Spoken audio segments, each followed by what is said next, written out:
speeds.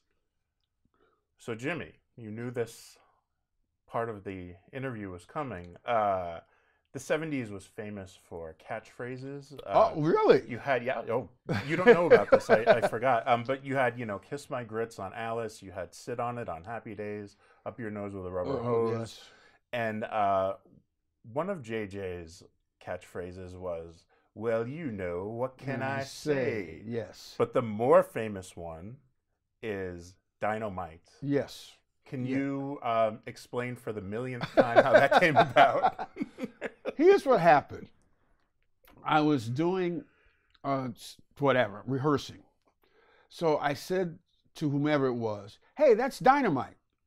And then we went on with the scene. John Rich was our director, okay? John Rich had done a ton of stuff. I don't even know. You guys probably know more All than what in the I Family. know. I know he's All in the yeah, Family, yeah, but I'm yeah. sure there's a Goes billion way back. stuff way back. John Rich says, I love that Dynamite thing. I go, what about it? He says, you got to do that, man. That's what we need. I said, Dynamite? He says, yeah. And he went out in the middle of the room and he showed me how to do it. He says, Dynamite. He says, you got to put the teeth out there and put the whole thing. I go, really? He says, yeah, we'll just do it, take a random bite, something will happen, and Dynamite. He says, I don't want like Dynamite. I want out there, smiling, teeth, gold, eyes, everything. I go, John, come on. People will never be that stupid where they'll buy it. He says, yes, they will. And then that's when all hell broke loose, because we were doing it like 2 or 3 times a show. And Norman said, I don't know what it means. I don't know what it's about. I don't know where it comes from. It's the stupidest thing I've ever seen. I hate it. John Rich went to the mat for it. He said, and he could talk to Norman like, he says, Norman, you're an asshole. Because they had these kind of fights on All in the Family. Right. He says, you're an asshole. This thing works. This is fabulous. So what they did was, to calm everything down, they said, it's only going to be once a show. We're not going to do it 3 or 4 times a show. And then the cast did not like it either. Right. So they said it's going to be once a show, and that's it. And Norman says, I don't even know if I should let it be once a show. He said, how about once every other show? He says, no, it's going to be once a show. So we did it once a show. And it became, I always say, like Michael Buffer, the boxing guy. Yeah. When he does all the announcements and all the thing, and he'd say, all right, Las Vegas, let's get, and you could feel the crowd swelling up. Right. So whenever I did it on the show, it would come into some sort of singing rhyme or some sort of thing, and the people would just be, here it is! And you do the thing, and what happened actually is a lot of the cast said, I don't want to be on stage when it happens. A lot of people just said, get me off. I don't want to be there when that happens. And so a lot of times I would just be in the middle of the room doing like a soliloquy. I mean, it would happen if we had guest stars and stuff like that on the show. They didn't mind. Mm-hmm. But the cast was like, no. And it became the bane of Norman Lear's existence. Let's say Norman Lear had prevailed and you weren't allowed to say it. Would you have been upset? No. Okay. No, I never even really thought about it. I never knew it was going to be that sort of thing. But I knew there was a problem because there was such acrimony over it. How horrible it was, how stupid it was. And Norman, he wanted to, there's no such thing as just a laugh for a laugh's sake. For me, yes. Norman, no. Right. And he wanted to have a real purpose of everything. Quick story on that. There was a show where Bernadette, who played my sister Thelma, was teaching a girl how to speak French, okay? And I wanted to go out with the girl, whatever. So I'm there and I'm sitting around, and Eiffel Tower, beret, I'm trying to do my French thing, trying to get in there. And she's like, JJ, please get out of here. So I'm trying to get the girl. So at the end of malapropping all this French stuff, I come up with a thing, and I came up with this, and I loved it. it says, this shows you how far back it goes. It says, all right, my dear, I'll see you at the Kool and the Gang concert on Friday night. Que sera, sera, Bon Ami, and cognac. And Norman says, what does that mean? I go, Norman, it's the energy of the moment thing. You know, because you're doing the French thing, and then you lay the cognac on them, and that takes it over. He says, it's the stupidest thing I've ever seen. No, we're not doing it. And I go, Norman, I think. So then I said, I'll bet you, Norman, $20 that this works. He says, oh, get out of here. He says to Garen Keith, who's our director, he says, you think that has a chance? He says, I've seen him pull stuff off. I don't know how it gets a laugh. I have to go with him. So then now we start betting on it. There's like $2,000 on this cognac line. Now the show is secondary because everybody's waiting for this. The crew is with me. So then the show, you know, is getting ready to tape. And I said to my man Vito, who's the camera guy, I said, Vito, when this cognac thing comes, warm me up, baby. I want to be right there, man. He says, I got you, brother. So he warmed me up. I did it. Cognac. Destroyed. Total kill monster line. We go up to eat, you know, because in between shows, because we tape 2 shows, we go up to eat. Norman Lear stands up. He says, you know, there was a line in this show that I will go to my dying day thinking it's the worst, stupidest line I've ever heard of in my life. But it worked tonight. And I will give Jimmie Walker credit where I will never doubt his energy of the moment philosophies again. So whenever I would come in and try something like that, and we go over the script right, and it didn't work, he would go, and what was that? I know. Energy of the moment. You taught Lear something. Yes. But do you think that he eventually did allow the Dynamite and maybe other things for the sake of getting ratings because he knew people? Okay. No. That he's one of the rare guys. See, I worked for a guy who thought that way, and that was Aaron Spelling. Right. Aaron Spelling, anything, he got the biggest boobs out there, the best looking chicks, the most fancy Bob Mackie dresses. He was out to win. Win, win, win. That's it. I'm out to kill you. I want to annihilate you.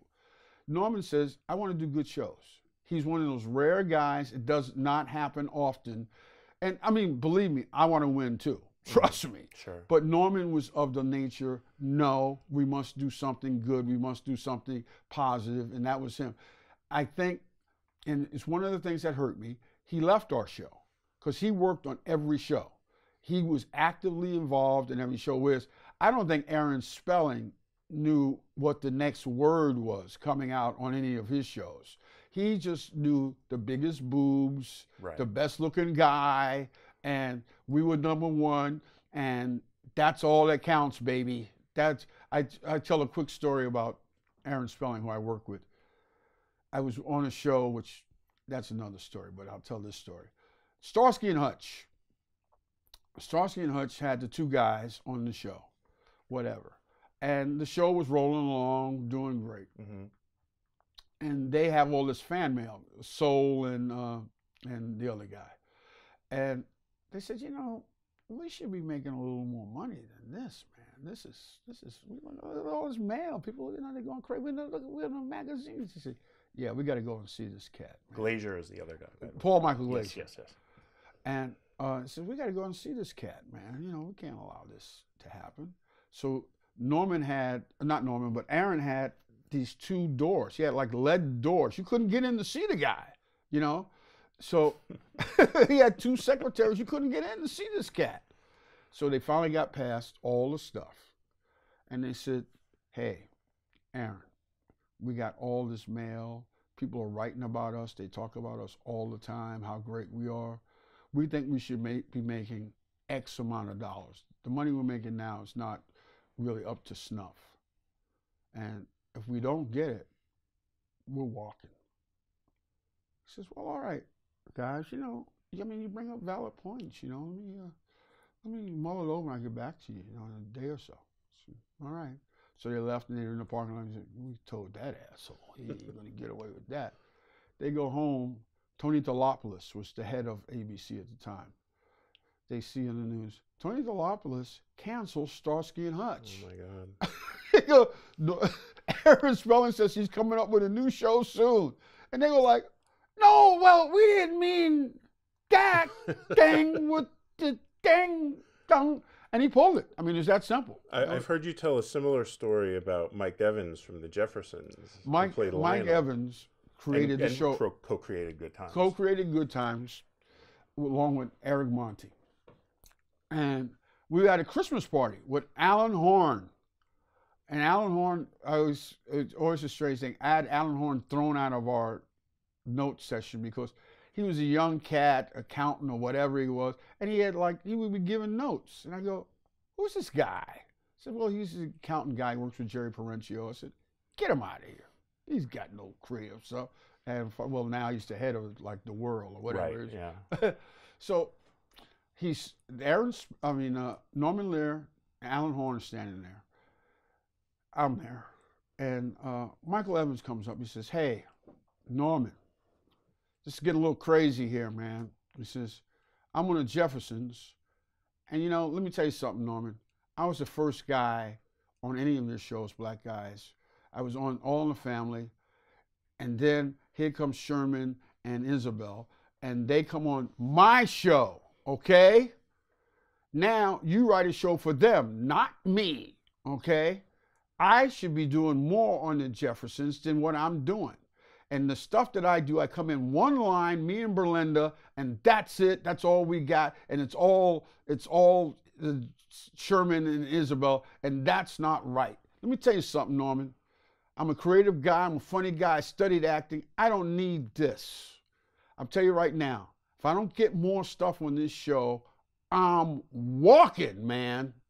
Norman looks at Alan Horn and says, is there any problem with letting Michael Evans out of his contract? He said, absolutely not. Okay, Michael, you're gone.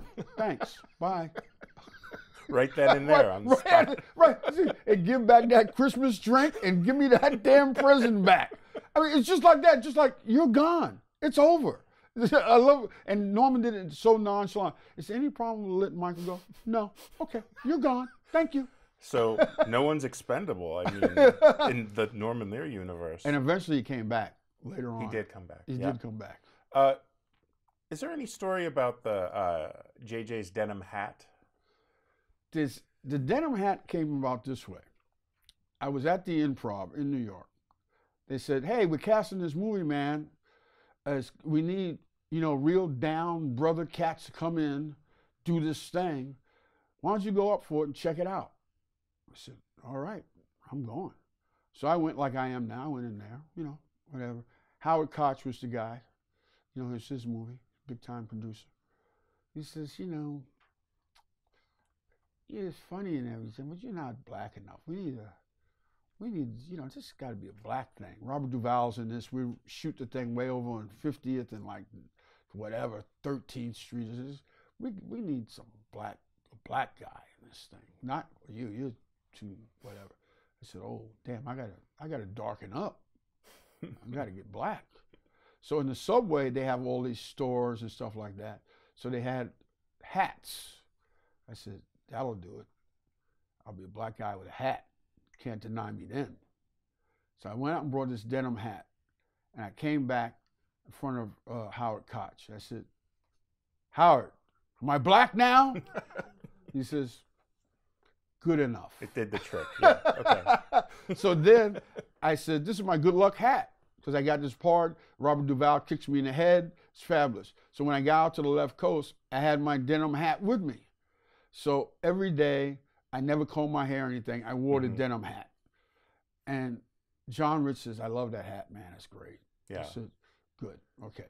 So now we get ready to tape. So I go to makeup, get my hair all flushed out and everything. I'm ready to roll. I said, so I'm walking past John Rich and he says, hey man, fuck's your hat? I go, well, that's just for rehearsal. He says, oh, no. That's a major part of this whole deal. You got to wear the hat. So the first time I wore the hat on the inside, John and Esther said, you can't let a guy wear the hat on the inside. That's no good. So again, John Rich says, if we're going to do this show right, try to be funny, the hat stays. Got it? So they went to Norman, and Norman says, yeah, that is kind of disrespectful with the hat on the inside. John Rich says, it's funny, Norman. We're doing it. So, again, John Rich won out. It just shows you John Rich having so much experience as a sitcom director. He knew that that hat was important, and it was. I think it's as identifiable with JJ as Dynamite. Without a doubt, to the hat, you know, I still sell the hats. I do whatever when I go around. But the hat was a major deal. And this is the interesting thing. We never changed hats. We always had the same hat the whole time. Because all the girls on the show, especially Janae, who played Walona, they had racks of clothes, hats, wigs, makeup.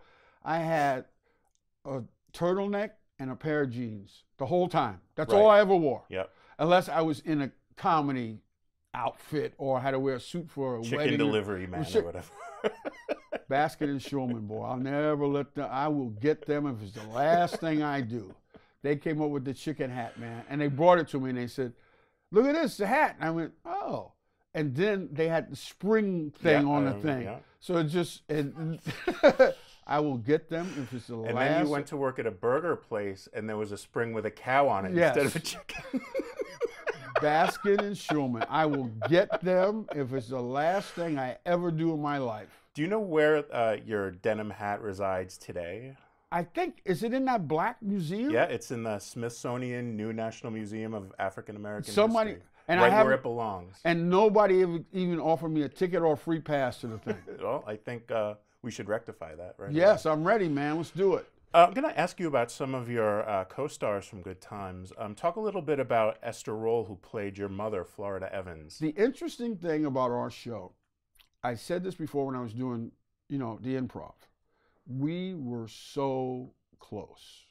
I mean, when Brenna died, it was one of the times I cried. I couldn't believe it.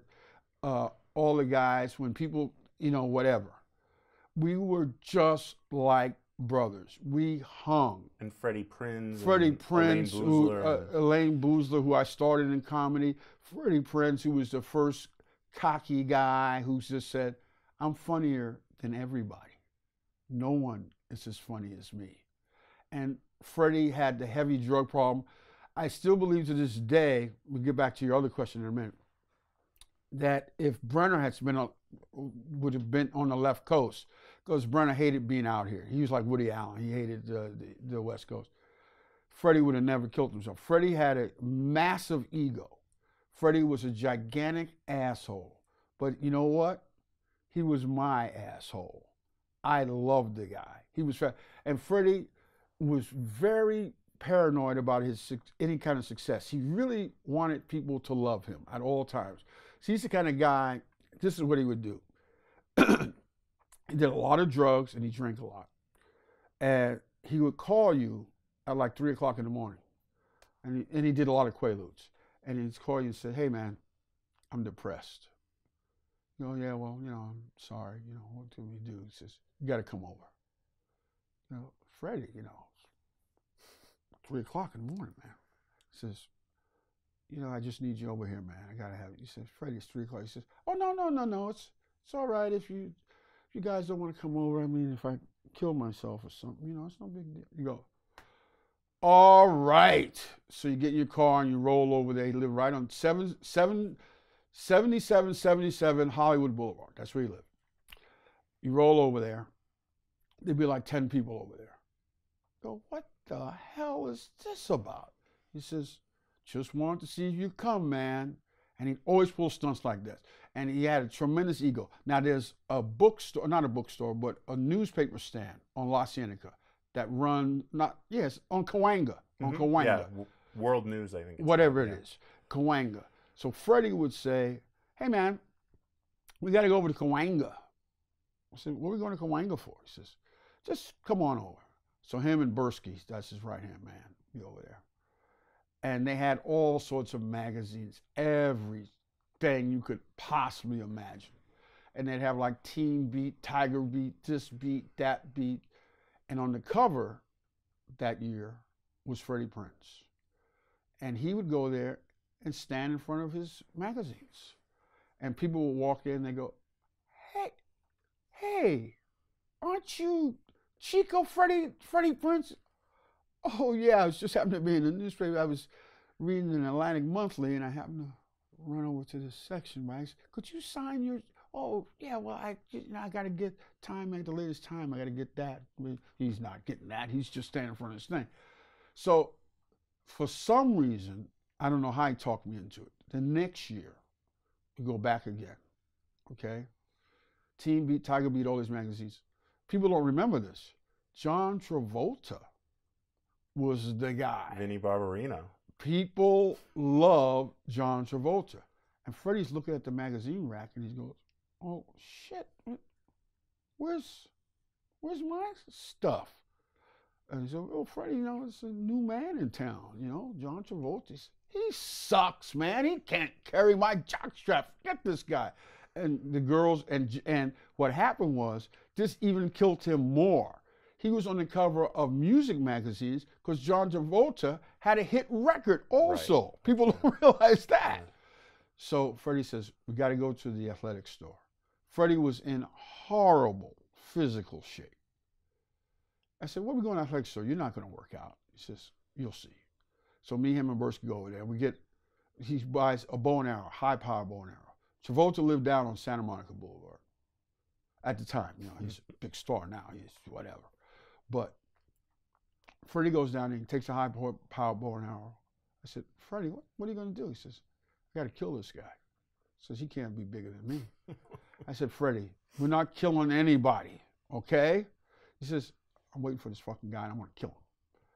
So I'm trying to stop him, me and Bursky. He knocks on the door, Travolta's door. Thank God Travolta does not answer, okay?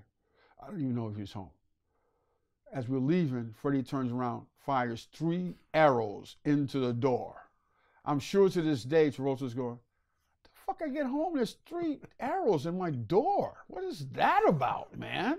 Well, Freddie was out to get this guy, boy. He couldn't believe it. But anyway, go back to our cast you wanted to talk about. Yeah, you were talking about how you were tight with the comedy community, but I brought up Esther Roland. That probably was not the case with, yeah. I will honestly say, I don't remember ever speaking a word to Esther the whole time she was there. I think the same basically goes for John. I mean, we talked... John Amos, who played your father, yeah. We've talked more now, a little bit, but very, very little. We were never friends. We never talked. If you said at that time, call Esther and ask her about, I wouldn't even have her number. I couldn't have called John. I wouldn't have had his number. We were never friends. We never spoke to each other, only on the set. That's the only time. We never, ever did anything together. Barbara Broglioni was our PR girl for Tandem. And at that time, Merv Griffin was doing a lot of shows about, hey, we have the whole cast of MASH, or we have the whole cast of Happy Days here, and whatever. And they said, hey, you know what? We should get Good Times on to do their thing. He says, I can't get these people to sit in a room together, let alone in a show together. I could not tell you what Esther did. I could not tell you what John did. I knew nothing about him. I know nothing about him now. I know more about the camera people in here than I know about John. Do you regret kind of not having to get to know these folks, or do you not think about it? I don't think about it. I think about it this way. I think if we had had a tidier relationship and people had understood this is the way it is, this is the way it's going to be on the show, I think we could have had it. We ran through tremendous adversity for 4 or 4.5 years, whatever it was. If we had had any kind of like, love, whatever, I don't know how long we could have gone. I mean, it would have been that way. I think that they killed the goose that laid the golden egg. I think that they don't understand that. I used to say to Johnny Brown, downtown Johnny Brown who played Bookman, I said, one of these days, everybody's going to be out of work and they're going to wonder what the fuck happened. I said that to him. I said that to him at that time. You can ask Johnny Brown. I swear to God, I said to him all the time. I said, these people, anytime you say anything, they get crazy, they get upset. I said, they don't get it, man. This is what it is. And because I had been doing stand-up comedy for a while, I said to them, now they were actors, and they're all very good actors. I don't take anything away from their talent. Their talent is tremendous. And you enjoyed performing with them, I assume. I don't think enjoyed is the word. I think I appreciated their talents. Right. Their talents were very good. John's a very good actor. And he, in our interview with John Amos, he spoke highly of you and your comedic abilities, and talked about how you worked out certain physical comedy routines, and he spoke very highly of working with you. So just John is a great actor, and you saw it to me in a lot of things. But West Wing, I think John was monstrous in that. I mean, he did other things, of course. John is a good actor, a solid actor. And I think it was just this show, this situation that was against anything and everything he believed in. Right. He had never been a problem on any other show. And I think John getting fired, I think, was just an amazing. I mean, John's big thing is roots. That's his big, whatever, hill thing, mountain climbing deal. And he was tremendous in Roots. He was tremendous in West Wing. If he would have had that same attitude with us, I think we'd have been in much better shape. Right. And he learned from getting fired the way to act on the set, and maybe that's what helped him become a better actor. And I think John was always a good actor. He's a solid guy as an actor, man. I don't think we're ever going to be friends. I don't think we're ever going to be sitting down eating steak together or anything like that. But as an acting talent, yeah. I mean, it's the kind of thing, yes, without a doubt. As long as we're on them, talk about what it was like when John Amos left and then eventually Esther Rolle left for a year. Was it hard on the chemistry, and was it hard to pick up with these people gone? I think the chemistry is the deal. Right. You have to have chemistry on any show. I mean, I look at the old Lakers, when you had Magic and Kareem and James Worthy. Yes, those were your star guys, but you needed a Michael Cooper. You needed those kind of guys to help out. You needed a Robert Horry to help out. And it's nothing wrong with being Michael Cooper. There's nothing wrong with doing that job. And I think that they had a problem doing that job. You have to do that. I look at a show like Happy Days, which was written for Ronnie Howard. And Gary Marshall went to Ronnie and said, we're going with Henry Winkler. Can you handle it? And he did. And as you can see, careers have flourished despite that. And I think that's what we needed. I think we all would have done much better. We would have had a much better shot at it rather than, doing the autograph shows and the nonsense that we do now. I think that that's really our problem. And I think that the industry, what you must realize with the industry is they don't want any problems. They want to run for 6 or 7 years, get their, syndicated money and move on. They don't want to hear about, I should have had another line. And they don't want to hear that. Right. They're in this for the dough, Jack. That's it. Anything to say about Bernadette Stanis and Ralph Carter as your siblings? I think Ralph faded on us. I like Ralph a lot. I think he's a good actor. I think, though, he just, and this is going to sound terrible, but I think as the show was written for him to do more. Right. And because he's militant in the beginning, and that kind of falls off. Well, what happened was they wanted him to play blackness and to show how a young kid can play the black thing and being intelligent and stuff like that. But realistically, as my character grew, he faded. And I think work-wise, he faded. He just stopped working. He stopped working. Bernadette, I think Bernadette is not even a problem. Bernadette didn't use her natural resources that I think she has. She was beautiful. She's a beautiful woman. And I just tell this quick story. You know, no, she didn't have a lot to do on the show, but everywhere I went, guys would go, man, that Bernadette or Thelma, whatever they call her, man, is she gorgeous. So I went over to do a Fall Guy for Aaron Spelling. And next to the Fall Guy was the Charlie's Angels and another show. And on Fall Guy, we had Heather Thomas. And on Charlie's Angels, they had, you know, Charlie's Angels. Yeah. Now, Farrah Fawcett put out a calendar, or whatever you want to call it, a poster, pinup, Yep. you know, and it sold like 3 million posters. Right. And I said, you know, Bernadette could do something like this because there's black guys at war who love her. They love her. So I came back and I said to the tandem people, how about Bernadette doing a pinup thing? You know, that'd be great. You know, no flesh, just, you know, whatever it is. Norman Lear, John Amos came to me and said, how dare you put our girl in a position like that? She is not a hoe. I know you work comedy clubs and you're used to these hoes coming around. That ain't happening here. You keep your illicit mind off of that and you never ever bring that up again. And I was like, well, no, it has nothing to do with being a hoochie or anything like that. It's just everybody loves her and they would love to see her in the bikini thing. And they came down so hard on me. I never brought it up again. And it's always hard when I go anywhere. Any disc jockey, any radio guy, any fan or whatever. I mean, we do autograph shows because that's where we're reduced to now. And guys come and go, oh my God, I grew up on you. I love you.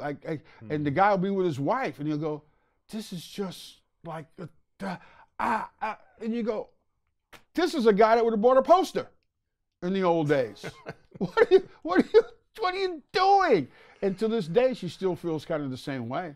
So, I mean, I think that's where she should have gone. And also the thing that amazes me is she never got a role as that pretty, gorgeous chick because we didn't really have that in those days. We didn't have this great looking chick, you know, woman. Nowadays, there's a few who are actresses, you know, Halle Berry and a couple others. And I'm not taking anything away from Viola Davis or any of those other people, but they're not that hot chick, you know, they're not that chick. Halle Berry's the closest we got. In my day, the hottest black woman we had was Lola Falana. She was in every show we used Lola Falana. Most of these guys don't even know who Lola Falana is. And I think that Bernadette could have really taken that mantle. And you see, you know, I mean, you look at Joan Collins, Raquel Welch, they ran with it. Right. They picked up millions of dollars. Go ahead, I'm sorry. What about Janae Dubois as Willona, one of my favorite characters? Janae, I will say this. She was always trying. She was always pushing. She was always letting. Janae is the kind of, and I like Janae. But she thinks I don't like her. I wish she would see this and say, I wish she would see this. I'm going to look in the camera. Janae, I do like you. I have nothing against you. She's fine. But Janae is the kind of girl, she would go, you know, I was in Golden Boy with Sammy Davis Jr. and I danced. You know, I could dance on the show too. I sang. You know, I don't know if you know I sang the Jeffersons theme song, but I did that also. I design hats too, you know, and I have tons of hats. I bring them on the show. And then I have scarves that I do also, and I write songs. And, you know, I have an album. It's not really with a label anymore, but I do a lot of that. And I write poetry. I have a whole big poetry book, and I have, you go, okay, nice talking to you, Janae. It's very nice to see you again. And without, I will say this, without Janae, I don't think that Janet Jackson would have ever gotten our show because she complained, and it's not even complained. She laid out her side of whatever so much that the writer said, we've got to do something to get her off our backs. And so they brought in Janet Jackson. I was a big fan of Alona. It sounds like maybe she didn't understand that people loved her as that character, and They she loved her was as a character, but she wanted more right. to do, more to do. And somebody would have a sizzle reel every year of just her entrances. Hi, kids. Hi, Flo. Hi. And like I said, she was in the show for like maybe 4 or 5 minutes. She had a rack of clothing bigger than this room. Her and Adela Farmer would start on Monday. And I don't know if I can wear this. And then what kind of wig? She have a wig girl come by, and you have 4 minutes. Relax with it. How was it working with Janet Jackson as Penny? Bernadette always tells a story. And so I'm doing Bernadette's story, it's not my story. Bernadette remained close to Janet Jackson, okay? Not close, but friends with and she had talked to Janet Jackson someplace, I don't know where. And Janet Jackson says, "Oh, how is Jimmie Walker doing?" He says, "Well, why don't you call him and ask him?" He says, "Oh, he never spoke to me when he was on the show. Because I don't speak to kids. I don't talk to kids." It's one of my rules. W.C. Fields. I really am. Except for Ralph, who was on the show I like. I never speak to kids. I have nothing to say to kids. Please. You're a kid. Those episodes where they introduced Janet Jackson, where she has the abusive mother played by Chip Fields, who was up for the Bernadette role. Yeah. Oh, she was. I didn't Bernadette realize that. is a girl named Tamu. And Tamu and Chip Fields is, this shows you how showbiz works. Chip Fields is a monster actress. I mean, just a monster actress. The only reason she didn't get the part, her or Tamu, is because they weren't attractive enough. It's the only reason they didn't get it. They were just, I was stunned with I'm not an actor. I don't know nothing about it, but I had to be in the scene with them. I mean, I'm just a comic, lowlife. They were so strong. I almost had to back away. They were so good. And Chip Fields is a great actress. She'll never work as an actress again because she's not attractive enough. That's the only reason. That's the only reason. And that's just show business. Nothing to do with anything else. Well, her daughter did pretty well. Kim Fields. Kim Fields did well. Yeah.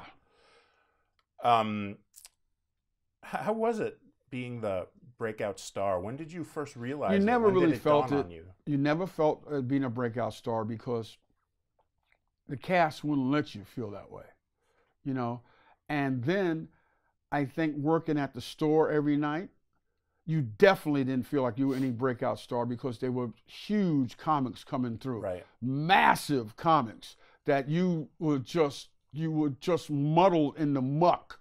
You had nothing to do with anything. I mean, I have lineups on cards that and you see a lineup of a Comedy Store show, and you'd have Steve Martin, Richard Pryor, Whoopi Goldberg. It was just go on. Crazy. And then we did 2 comedy specials, okay, for HBO, and I was on them. And Mincy would say, "You're gonna do like 10 minutes." And I go, "Okay, that's great." And Mincy would come to me, that's the show goes, "You can't do 10. I'm going to have to bring on some other people. They know you already." And one time I got bumped. The 2 people that bumped me on this show were Jim Carrey and Roseanne Barr. And we had Louis Anderson. We had Stephen Wright. I felt just the opposite way. Then Jay Leno and David Letterman. I felt the opposite way. I felt I had to fight for my spot, to hold my spot. There were so many good people. And then we had people that never got to be, stars. Guys like Charlie Flesher and Jeff Altman both had TV shows. Nothing happened. Lenny Clark, nothing happened. But nevertheless, they were strong. I mean, we had some of the strongest shows. And then when Richard worked, it screwed everything up. When Pryor worked, because Richard would work and he would do 3 hours. Mm-hmm. And what he would do is when he had his act, his hour, he taped that act, and I don't know what it was, but it wasn't HBO, it was something else in those days. Then he would come back like 3 months later, and that act would be completely done, no more. And he would just start going on stage just talking for 3 hours. And it was always funny with the comics, because the comics, the two guys you will always hear that comics love, and it's the idol, and it's a thing, and it's a thing, is Richard Pryor and George Carlin. I mean, that's the only guys they whatever.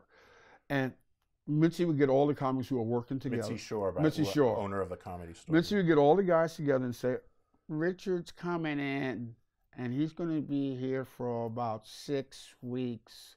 So we're going to have to, really be ready for Richard. He's going to be here. And all the comics would be very happy. Yay, Richard's going to be here. He says, but he's going to be doing 3 hours a night, so I'm going to have to cut some spots. And you hear the comments go, fuck that guy, man.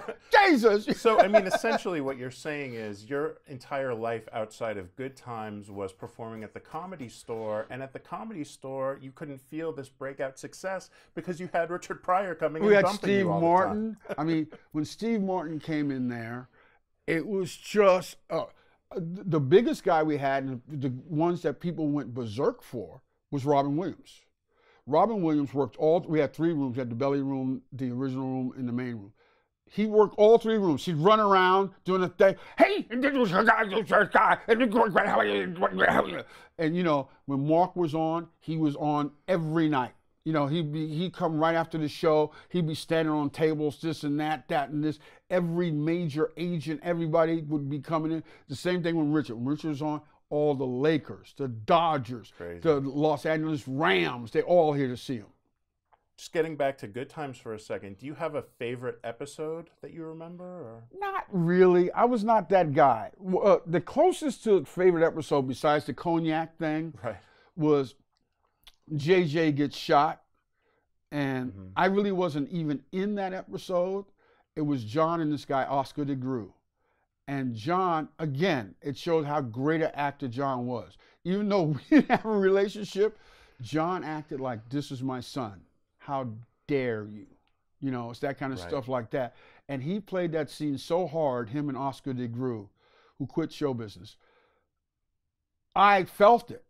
I mean, you just go, oh my God, and Bernadette was crying, and you go, no, I'm here. It's okay. Don't do that. It's that kind of deal like that. But that was one of my, and it was the one I was in the least, of all episodes. Did you have any other favorite guest stars that you worked with on the show? Or? Well, T.K. Carter was my man. He always came up with those silly, stupid, rapping dynamite rhymes. There's a guy named Patrick Collins, who was a funny cat that I love working with.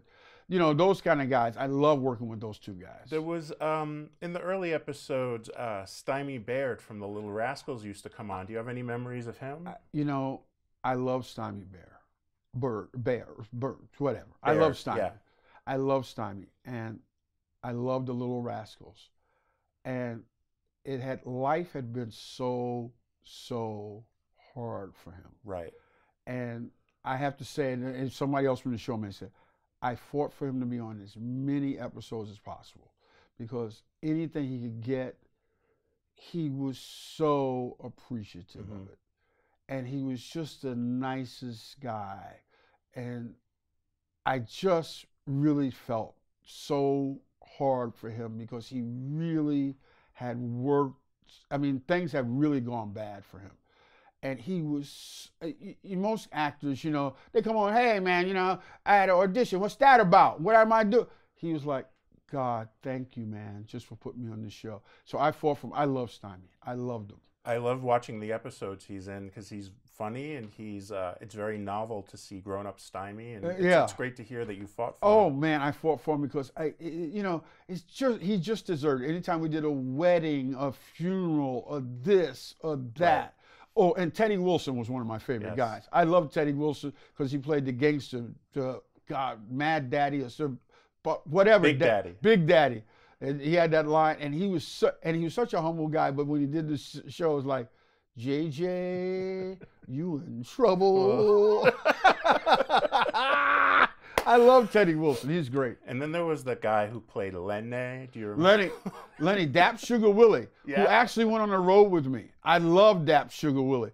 He had no talent whatsoever, but he was a guy, boy, it's the kind of thing you do, because I played a very bad saxophone in my day, and my instructor would always say, if you're going to be bad and play wrong notes, be bad. play it out, man. And he was the kind of guy that was so bad, he was good. And I loved Dap Sugar Willie. I tried to get him on every show we could. He was fabulous. His shots are always great. How did you hear about this show being canceled in 1979? I did. Do you remember? Yeah. I didn't. It just happened. It just happened. It was just over. I was leaving, and it's so funny.